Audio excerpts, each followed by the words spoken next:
намаз оқып жатқанда кейде ұмытып қаламын. Азын қабылдайсыз.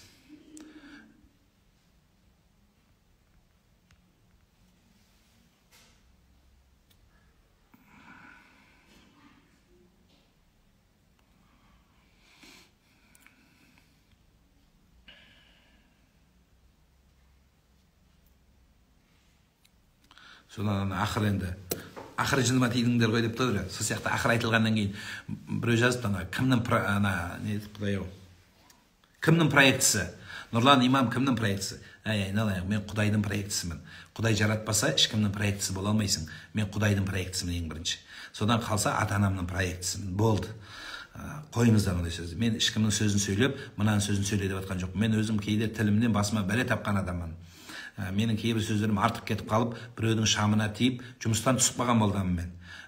Сөйлемейтін кісілерге сөз сөйлеп, жоғарғы лауазымдарға, содан жұмыстан түсіп қалған адаммын мен. Сондай адаммын мен. Мәймөнкілемейді екем да, сондай. Қаттырақ айтып қойған бір-екі жерде. Сол сөзім басыма бәле болған. Сондықтан сол үшін түсініктеме жазған талай жиналыстарда тұрғызып қойып тұр, боздатқан мені. Сондай адаммын. Одан кейін бұл қайдан шықты дейді. Құдай-ау, мен 14 жасымдан бесте уағыздарым записі тұр менде. Мен сол 14 жасымнан бесте уағызда тұрғым, бір-екеуін салып қойғам, әлі бәрін саған жоқпын. Бір четін сақ қойғам. Сол уағыздарым бәрі записі бар. Не айтқаным, қалай айтқаным, бәрі запистерімен сол кезде қойып жазып жүретін. Өйткені дұшпан көп, бір жерде, бір жерге деген мәселе болады ғой деп. 1,5 сағаттан жұмада уағыз айтатын. Өскемендікілер біледі, отыр ғой қазір тыңдап. Жезқазғандікілер біледі, Жамбыл облысы біледі, Қостанайдан біледі. Сол жерде 1,5 сағат уағыз айтатын мен, бір тақырыпта. Сондықтан мен аңдымай қойсын, ол ұстаздар, имамдар, басқа нәрсені аңдысын да, елдің күнәсін аңдысын, харам, коррупцияны айтсын, ұрлағандарды айтсын, тонағандарды, пәре бергендерді айтсын, зәткі беріп жұмысқа тұрғандарды айтайық. Мін айтатын тола бізде. Арақ ішкен ініңді айтайық, жезөкше болып жүрген қызымызды айтайық, саунада жүргенді айтайық, елдің жағдайының төмен екенін айтайық. Ақша бере бер деп айтпайық. Мәселе көп айтатын. Біз соны айтпаймыз, бір-бірімізді аңдумен қалдық. Бұл жаман нәрсе. Бұл жаман нәрсе.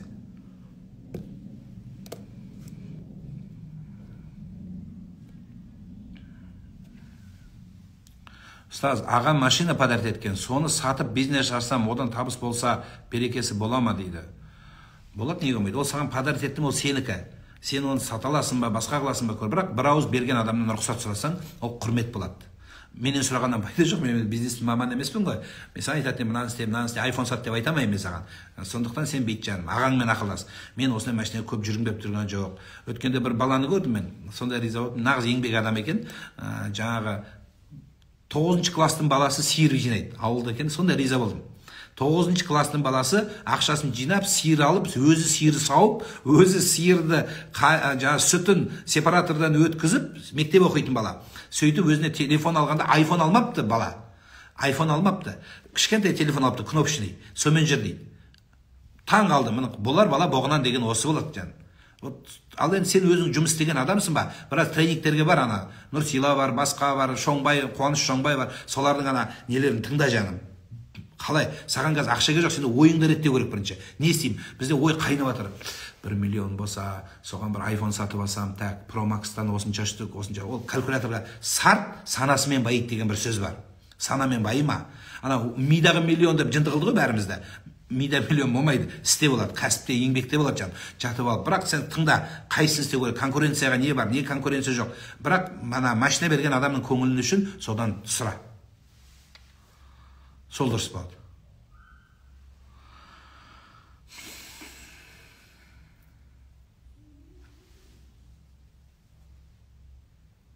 Түсте намаз оқсаңыз, алхамдулилла, намаз қабыл болғанның белгісі емес. Бұл дұрыс бағытта, Алла жақсылық берсін деген сөз. Ағам Қуаныш Шоңбайды білді. Қуаныш Шоңбай менің шәкіртім. Мен оқытқанмын, аккаунтта суреті бар, көріңіз. Қуаныш Шоңбайды кішкентай бала кезінен білемін. Мен қасында жүретін, мен Алланы танытуды үйреткем.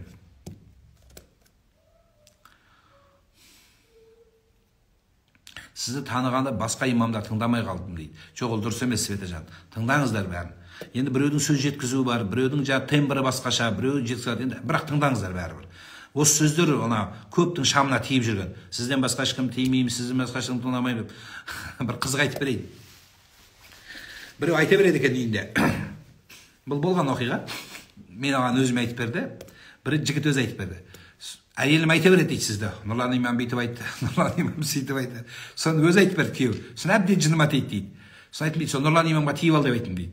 Тура сол сияқты ертең күйеуіңіз басқа тиіп ал деп жүрмесін, айналайын. Сондықтан қойыңыз. Жарқын Мырзатайды жақсы танимын, Алла разы болсын. Барлық Қазақстандағы мені танымайтын имам жоқ, мен танымайтын имам жоқ. Мына кейінгі хиттан емес, бұрынғынан бәрі таниды, бәрі білмегендей танымағандай болып жүр ғой. Көрмегенмін, көрсем айтам деген. Бәрі мені таниды, 5 саусағындай таниды. Бәріміз бір группада отырамыз. Соған өзім таң қалып қоямын кейде бір жағы. Ол да дұрыс шығар тактика деп қоямын да жүрем, ештен кетпейді. Бәріміз бір-біріміз танимыз, бір неде айналып жатырмыз диірменнің тасында. Сондықтан бәріміз сол діни басқарманың, еліміздің қара шаңырағының астындамыз.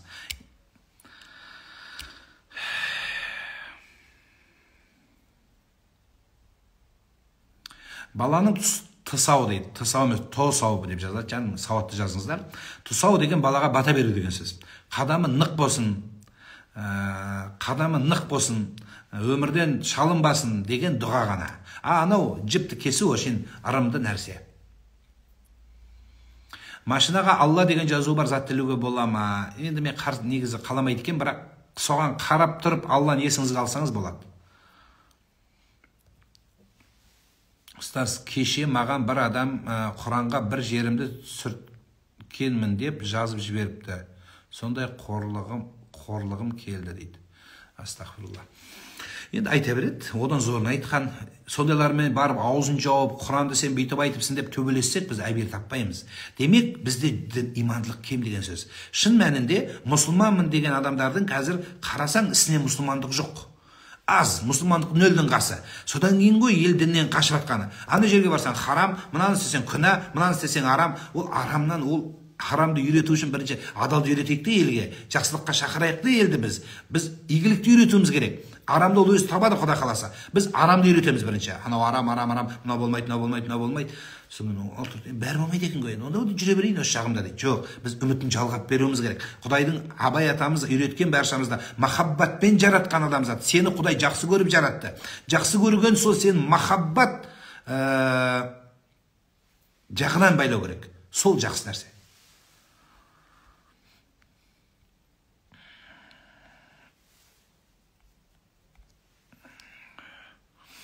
Ернаров дейді, ол енді маған айтылатын сөз емес.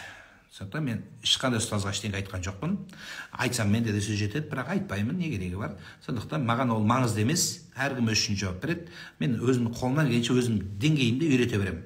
Болды. Оны маған айтпай қой ол сөзді. 3 жас үлкен әйел алсам дейді. Қыз көнбей жатыр, үйленемін деп. Жаста тұрған проблема бар ма ұстаз дейді. Жаста, түрде, салмақта, ұлтта, байлық кедейлікте тұрған проблема жоқ. Бола береді. Сен мысалы айтайық 60 килограмм болсаң, 160 килограмм қызды ала аласың. Ешқандай проблема жоқ одан. Бірақ мәселе неде? Мәселе сен соның арын баспауда, соны елге жарияламауда. Бүкіл туысқандарың айтсаң, мысалы, ол менен 3 жас үлкен десең, бүкіл туысқандар бүйтіп қарайды, анан жек көреді. Мен сіздерге бір нәрсе айтайын. Мен өзім неке қиям ғой. Неке куәлігін толтырған кезде, қыздың түріне бейт бір көздің астымен бейт қарайым. Егер қыздың жасы үлкен болып тұрса, ел отырады ғой, елдің алдында мына жерге графас, қыз қай жылы туылған деген жерді жазбай кетем. Сұрамайым қыздан. Елдің көзінше, сен қай жылғысың деп сұрамайым. Неге? Өйткені қыз үлкен екен көрініп тұрады кейбір баладан. Сонда ана қызды ыңғайсыз жағдайға салғың келмейді. Бала ол бүйтіп тұрады. Үйленем, қатыналам деп тұрады. Әйел адам кішкене намыстанады ғой. Сол комплекс болмасын деп, тіпті сол моменттің өзінде ананың бетіне туысқандар, бәле, үлкен екен ғой деген нәрсеге жібергім келмейді. Сондай проблема менің алдымда болмасын. Ол ита келсейді елдің бәрі бір уақыт келгенде. Соға дейін екеуі тіл табыссын деймін. Түсінесіз ба? Мен талай көргем, ана сұраған кезде қыз 1 жас 2 жас үлкен болып қалса, бала сәл бетіп еңсесі түсіп қалады. Одан кейін туысқандар не дейді? Туысқандар чұқып өтеді бізде. Бізде туысқандар бақытты бол демейді, бізде чұқи береді. Ол бақытты бол дейді, егер миллионердің қызы болса, сол кезде бақытты бол деп айтады бізде. Амалдың жоғынан бриллиант береді ғой саған. Сөздің шындығы сол. Сол үшін айтайын дегенім, чұқымаңыздар. бақытты болсын. Бірақ алатын адам ол алады. Ол алатын бала. Бірақ шариғат не деп айтады? Шариғат кішірек болған жақсырақ деп айтады. Егер сен аузыңа ие болған, өзіңді тұрып берген, оны қорғайтын адам болсаң, онда сөз жоқ. Нұрлан аға, әскери адам болу, отан қорғау қаншалықты дұрыс? Парыз болады. Парыз болады. Әскерге бару парыз болады. Әскерге барғандар соғыс майданынан қашқандай күнә болады. Біреу қорғау керек қой. Кеше әскеріміз өткен жылы дәл осы уақытта әскер таба алмаған жоқпыз бәріміз. Бізді кім қорғайды деп. Бәрі қашып кеттік. Ешқайсымыз қалған жоқпыз. Үйден шықпай қойдық бәріміз. Біткеннен кейін ақыл айта бастадық бәріміз. Бүйту керек, сөйту керек, бүйткенде бүйту керек деп бәріміз. Сол әскер керек бізге. Өз ішімізді атысып жүрміз. Біреу кіргісе өлдік онда, біреу шеттен кіргенде онда бітіп еді келді. Сондықтан жаным, әскерге бару керексіңдер. Біз қорғау керекпіз. Біз мына апайлар, сенің аналарың үйде тыныш ұйықтауымыз керек. Бізді қорғайтын адам бар деп. Сол шекара қорғап жатып өлген адам шахид болады. Құдайдың алдында. Ол парыз болады жаным.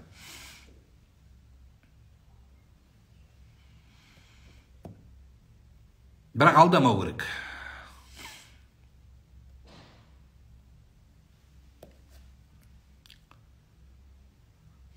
Қорқыныш келе береді. Адамның қорқыныш келе беретін болса, Құранда дұға салатын, дем салатын аяттары бар, соны барып дем салдырсаңыз қояды.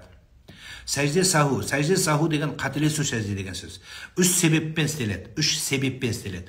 Бірінші себебі парыздың кешігуі, екіншісі намаздағы, екінші уәжіптің кешігуі, үшіншісі уәжіптің қалуы. Осы үш себеп бар. Оның сандары әрқайсының әртүрлі. Соған қарай кітаптан оқыңыз. Мен ол туралы аккаунтта видео бар. Намаз оқымай кеттім, бұрын оқығам, қайтадан оқуға қорқып жүрмін. Сен оқымағаннан қорқ. Оқымағаннан қорқу бабай сенің жағдайың қазір. Сен оқы жаным, сен оқы алтыным, қорқпа. Тоқаев орыс жылы деді. Біздің не? Сіздер осы мен түсінбеймін да, президент, анау, мынау, елбасын айта береміз бәріміз. Не, біздің өміріміз сол кісіге байланып тұр ма не? Сіз қазақша сөйлейтін, үйіңізде қырып қазақша сөйлеп жатқан кезде бір орысша келіп тықпайды ғой. Неге біз дұрыс қой, ол кісінікі ол саясатшылар басқаша, мен ол кісі туралы айтқым келіп тұрған жоқ. Бұл жерде мен өзім туралы айтқым. Менен бастап орысша сөйлесек. Сіз өзіңіз орысша сөйлесеңіз. Сонда анау президент при чем виноват деймін ғой. Қазақ онсыз да қазақпыз біз. Біз ол кісіге қазір мемлекеттік құрам аяққа бір нәрсе жасайын дегенде аяқтан тартып жатырмыз. Мен ол кісіні қолдап жатқан жоқпын оның бір идеясын. Бірақ жалпы айтып жатқаным. Бізде артқа тарту көп та. Сен үйіңде соншама қазақшылық болса, ол кісі келіп тұрып, мылтық тіреп тұрып, қана орысша сөйлеуінде, давайте на русском говорить деп жатқан жоқ қой. Біз өзіміз түзетелейік те жаным. Біз семьямызда қазақша сөйлей алмай жүріп, неге оны сөйлейсіз? Біз өзіміз семьямызда орысша чала бұттымыз. Қазақ тіліміздің бытшын шығарып жатырмыз. Менен бастап. Ал, сонда не, қазақшағымыз күшті болып тұрып, сонда сокыс айтса, сонда айтсақ болады, үйіміз идеальный. Біз тек қана тілге тіреліп тұрмыз десек, онда айтуға болады жаным. Тілдің нағыз жанашырын біреу менмін. Білмеймін, ол қалай айтты, не үшін айтты, саясатты айтты, ол ана Союздың эсенің ол кісі өз түсініктемесін береді өзі, ол кісі үшін мен жауап бергім келіп тұрған жоқ. Бірақ қалай болғанда біз өз үйімізді реттейік те бірінші. Балаң, кішкентай балаң телефонды көреді де орысша сөйлейді. Хлеб дай десе, деп қойса бере бересіз. Көріп жүрміз ғой. Сөйтеді де айтады. Неге имамдар өкіметті сынға алмайды? Жаным, алып жатыр, айтылып жатыр. Алып жатыр, айтқандарақ айтылып жатыр. Сынға алғаннан бір нәрсе өзгермейді. Олар өз жұмысын өз жасап жатыр. Имам сынға ала берсе, имам политик болып кетеді. Ол уағыз айтпайды. Қазір бір уағыз айтқан адамды шұқып жатыр бәрі. Мына жерден қателестің. Бұл как будто өздері қате жібермейтін сияқты. Сол сияқты имам біреудің қатесін іздемеу керек. Имам рухани ұстаз ол. Ол адамды жақсылыққа шақырушы болу керек. Болды. Кейін жеке шақырып, мынаны түзе деп айтып қою керек. А ол ел патшаның қатесін түзейтін біз емеспіз. Патшаның қатесін түзейтін бұқара халық бар. Сол үшін қазақ айтқан, су толқыса жар құлайды, ел толқыса қан құлайды дейді жан. Ол молданың жұмысы емес. Молда да коррупцияға өтіп кетуі мүмкін. Сол мәселе. Маған ұнағандарды алып, ұнамағандарды алып. Осы нәрсе жан. Қойыңыздар оны. Анау туралы не айтасың, мына туралы не айтасың? Айтпаймын мен ол ұстаздар туралы ештеңе. Менің олар айтуға уақытым да жоқ. Мына 3000 адамды, 4000 адамды сол жерде анау туралы бүйтіп айтыпты. Мен ол әшейін айта берсін. Айту керек, дұрыс. Менің уақытым жоқ. анау туралы айтып берейін. Айтатын болса менде де пашка бар, не керегі бар? Отырайық сол бір-біріміздің артымызды ашып жаным. Саған не керек ал айтты? Қалыбек ұстаз бүйтіп айтты, Арман ұстаз бүйтіп айтты, Сансызбай ұстаз бүйтіп айтты, Закир Наик бүйтіп айтты. Саған дін үйренсеш, сен не керек өзі? Екі нәрсені білмейсің. Соны үйрен, сен не қыласың? Ана бүйтіп айтты, мына бүйтіп айтты. Керегі жоқ оны саған. Біздің ортамызда бола береді ол. Өмір бола береді. Сіздің қажетіңіз жоқ. Ол жерде третий лишнийсің сен ол жерде. Сен керек нәрсені үйрен. Намазда қалай қателігімді түзеймін, үтір уәжіпті қалай орнына келтіремін, құнут дұғасын қалай жаттаймын, қалай қатесіз жаттаймын, тәжвидті қалай оқимын. Осы проблема. А бізде біреуді жұқып, біреуді мін, ол дұрыс емес я.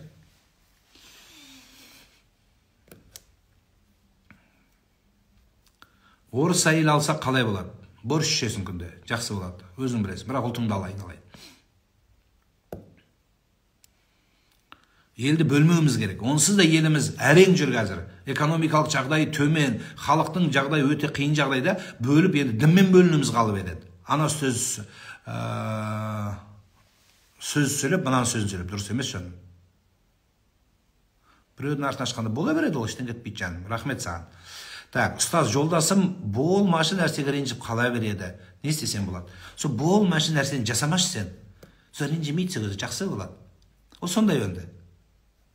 Еркек өзі сондай нәзік, сондай жүрегі қыздардың ішінде өскен екен сенің күйеуің енді. 5 қыздың ішінде жалғыз бала болған. Сол енді іштен кетпейді. Не істейсің? Сондай күйеу саған. Сондай папалса күйеуің. Енді сен де соған қарап, жүрегіне қарап, болмайды нәрсе сөйлеме сен. Или вообще сөйлеме. Жақсы болады. Бүйтіп бетіне қарап, алақанына сол сенің күйеуің, сенің бақытың сол.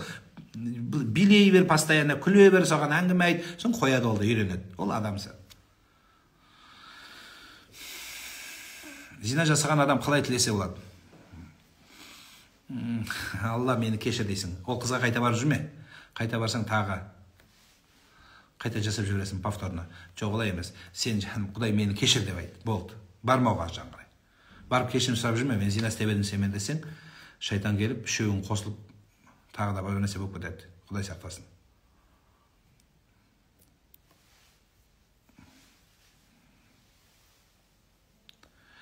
Халықтың жағдайы жақсы ғой, жақсы болмаса кафе, ресторандар толы бол. Жоқ жан. Кафеге бару бұл елдің показателі емес, мен сізге айтайын. Ресторанның толы болу ол показатель емес. Ол белгілі бір проценті ғана жақсы. Бәрі солай болсын. Бүкіл қазақ ресторанда жүрсін, бүкіл қазақ мешітте жүрсін. Бұл жақсы нәрсе. Орысша айтқанда біз заслужили. Біздің халық заслужил осы күнде. Атамыз қазақ өліп, 30 жылымыз босқа кетіп қана біз есіміз жинап жатырмыз. Сондықтан қазақ байитын уақытқа жетті, Құдайға шүкір. Енді осы санамызды оятып, талпынып, белімізді буып, ары қарай еңбектенуге келу керек.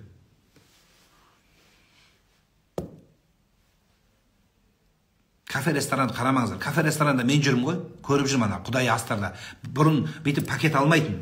Бәрі қазір пакет алып бір тиын нәрсе қалдырмайды. Иткенен сүйек қалмай жатыр қазір. Сондықтан елдің жағдайы оған қара емес.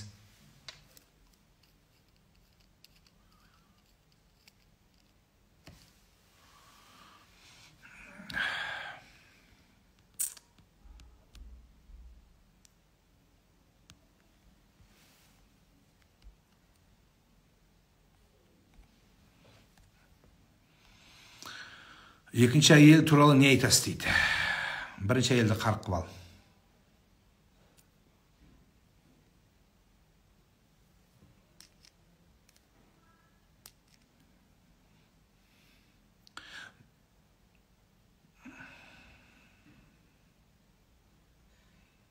Неге адамдар полиция қызметкерлерін дейді, не үшін жек көреді дейді. Барлық адам бірдей емес қой дейді. Енді әртүрлі адам бар жан. Біреуді жек көргеннен біресе өзгермейді. Сізді де үйде жақтырмауы мүмкін, сізді де ұнатпауы мүмкін. Әркім өз үшін жасайды. Бірақ айтайын дегенім, жаның қиналғанда, басыңа проблема түскенде сол кісілерге жалынасыз бәрібір. Әмеңгерлік қазақ дәстүрі бар дүние, бірақ бүгінгі таңда ол әмеңгерлік келе бермейді. Қазіргілердің баланы сақтау, келінді жесірді көтеру емес, қазіргі жағдайда дүниеге ие болып қалды деген әңгіме. Мен сіздерге айтып берейін. Мен өзі тік сөйлейтін адаммын, тік сөйлегенде айтып берейін. Не үшін бізде әмеңгерлік қазір дұрыс емес? Мысалы мен айтайын. мынау еркек, мынау әйел. Еркек өлді. Енді бізде мына туысқандар бәрі жиналып келеді да, мына баланың уайымы емес бізде, өлген адамның. Бізде мына әйел, мына дүниенің бәріне ие болды, бизнестің бәрі осыған өтіп кетті деп қызғаныш болып, мынаны өлтіріп қояйын десе өлтіре алмайды, дүниесін тартып алайын десе тартып ала алмайды. Содан кейін мына бауырын басқа бауырда келіп қосудағы мақсаты сол бізде. 99,9% сол. Мына әйел дүниеге ие болып кетті, экотажи қалып қалды осыған, бұл құтырып кететін болды, сатып төркініне кетеді деген біздікі дүние қызығушылығы. Дүниеге көре алмастық бар болған сол.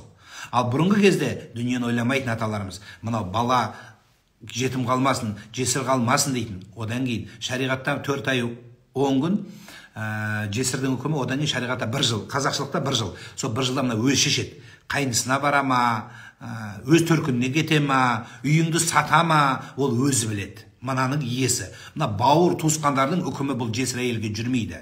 Ол өзі шешеді. Болды. Ұнаса да сол шариғат, ұнамаса да сол. Бізде анау дүниесін тарт, дүние үшін ғана сөздің ашығы сол бізде. Ол шындық ол.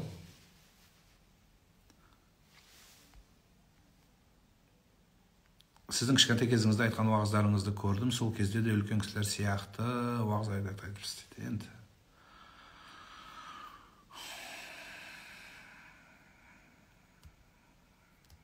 сөздің соңында қажылық туралы айтқым келіп отыр. Ертең Құдай қаласа қажылыққа Меккеге қарай жол жүргенге ниетіміз бар. Барам деген кісілер әлі де болса да бізде бір 5-6 орын ғана бос тұр. Хабарлассаңыздар болады. Mina Travel компаниясына немесе маған осы жерге жазсаңыздар, дайректке мен қажылық мәселесін жауап беремін. 730 мың теңге, $1550. Білмеймін курс қандай болып жатқан. $1550 10 күнге менімен бірге қажылыққа барамыз десеңіздер, бірге уағыз айтып, бірге барып, адамды білгілеріңіз келсе, 10 күн ұзақ сапар бірге жүр депті. Мына жерде күшті болып отырмыз ғой. Мүмкін мен жаман шығармын. Мүмкін действительно сауатсыз шығармын. Мүмкін басқалар басқа шығар. Сонда бір жағы тексеріп бүйтіп мылтықпен жүретіндер бірге барып келсеңіздер көріп қайтасыздар. Мына маска сол кезде шешіледі. Күшті сөйлегендер шынында да сондай ма екен, жоқ өтірік пе екен, сол кезде көрінеді. Сондықтан ниеттеріңіз болса, $1550, көк паспортыңыз болса, хабарласыңыз, Алматы қаласынан бірге ұшатын боламыз. Тікелей рейс 10 күн сіздерді Mina Travel компаниясымен қажылыққа шақырамын. Әйел адам бара береді, әйел адамға ешқандай шектеу жоқ. Бұрын барылмайтын, махрам керек болатын, туыс керек болатын. Бір жас балалар бара жатыр, маған доверенность жазып береді, ата-анасы мен алып өзім алам, сол жас балаларды да өзім алып барам. Ата-анасы бара алмай, жас болғанда кішкентай бала емес енді. Үлкен бала, бірақ десе де кәмелеттік мәселе, доверенностьпен барып бара береміз. Ешқандай шектеу жоқ. Ол жерде бәріміз 10 күн бірге барып, құлшылық ғибадат жасап қайтамыз. Алла күндеріңізге береке берсін. Ассаламу алейкум ва рахматуллахи ва баракату. Алла риза болсын.